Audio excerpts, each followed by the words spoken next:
In the Andean concept of life, everything is alive. The plants, the hills, the stars, the rivers, everything is alive. And everything is our family. The agriculture of the future will resemble more the agriculture of the first peoples than the commercial agriculture of today. The conception of life must be reinvigorated because it is the guarantee of maintaining life on the planet. Julio Rivera.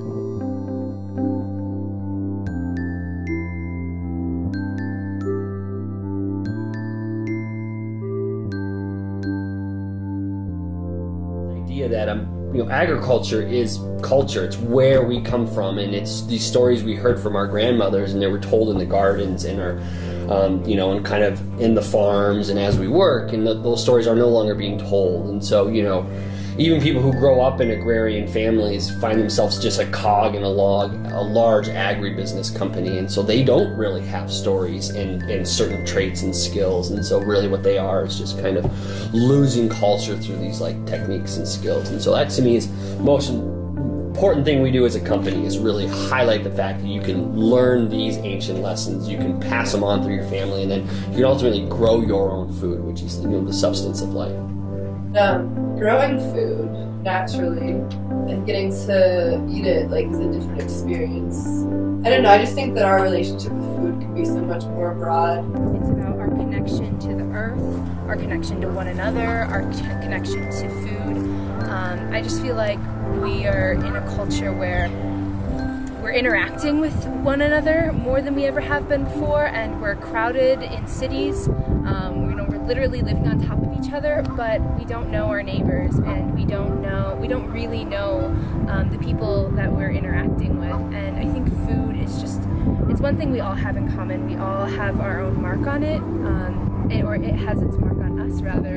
You get the right to make your own culture and choose the culture you want to be a part of, and that falls down the idea, I think here, like I said, as an American, I get a vote once every 4 years for a president. I'm hoping that president helped create the American culture, but then every day I spend about $35. So I have 35 votes towards my culture, be it to buy local honey from a beekeeper I know, or to, buy the cheaper one by the gallon from Costco, right? And then finally, like I said, if you're bringing it into agriculture and culture, the last thing I have is 2,000 calories a day.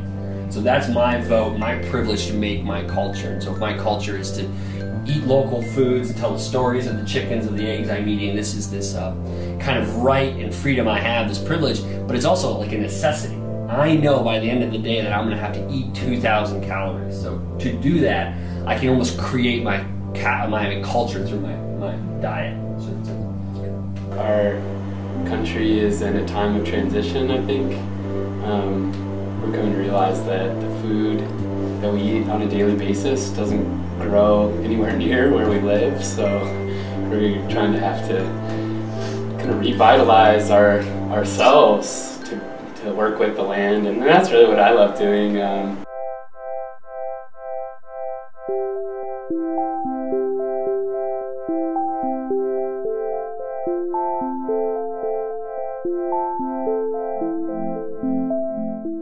From a personal standpoint, to see the wealth and the health that it brings me to work with the land is incredible. I mean, I talk about the three parts of the person, so the physical, the mental, and the spiritual. And farming and working with the land and taking care and regenerating the earth is filling all three of those needs, and that's been the coolest thing for me, and it's so enjoyable. So to be able to work in a position where I'm connecting with the earth, I'm helping people connect with their food, and I'm connecting with other people through food and working with the earth, I'm just so humbled and grateful to be in a position to do so. So it's really been a beautiful project, especially to see, something that was land not being used previously, and then building something that produces so much food for so many people.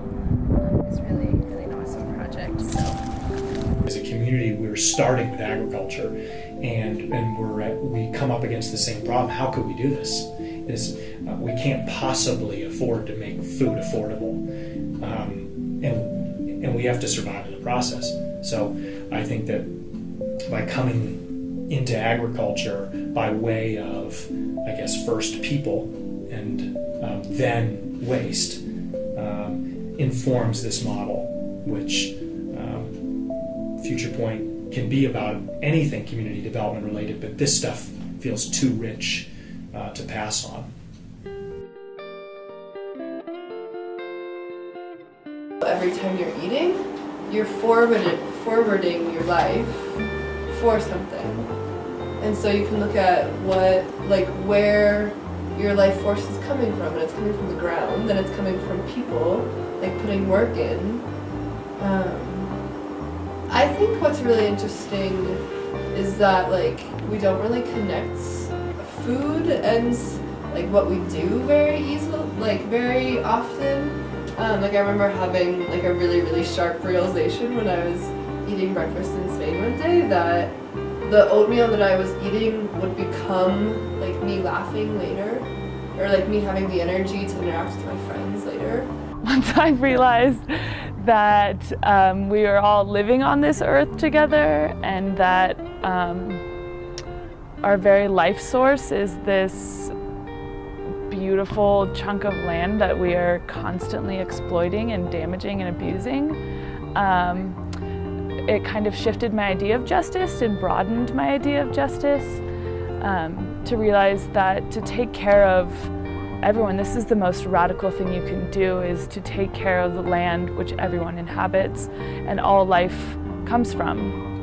Gardening is an act of justice. It's like an act of lessening our dependence from corporations who we are so dependent on now, who continuously use fossil fuels. And so when we grow our own food, we're promoting our own self-sufficiency, and we're promoting our own sustainability, and we're promoting community sufficiency too. But there's also just the connection that we all feel when we watch something sprout. Passing on that little seedling. It's warming. That brings a love and something that is good to justice. And we do. The mission of this company is to demonstrate and support integrated community development. And it just so happens that the topics for community development we've chosen are waste and food production and people whose potential is threatened by their life circumstances or by their choices or whatever. And it's a huge undertaking.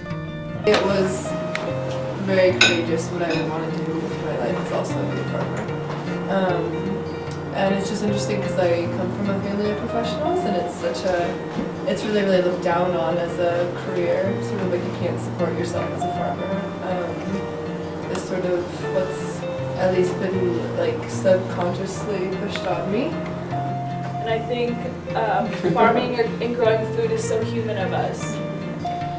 It's fulfilling on so many levels. The end of the day, being out in the sun is all right, I did everything I could today. Even if for the last day of my life, I would be happy that I lived it like this,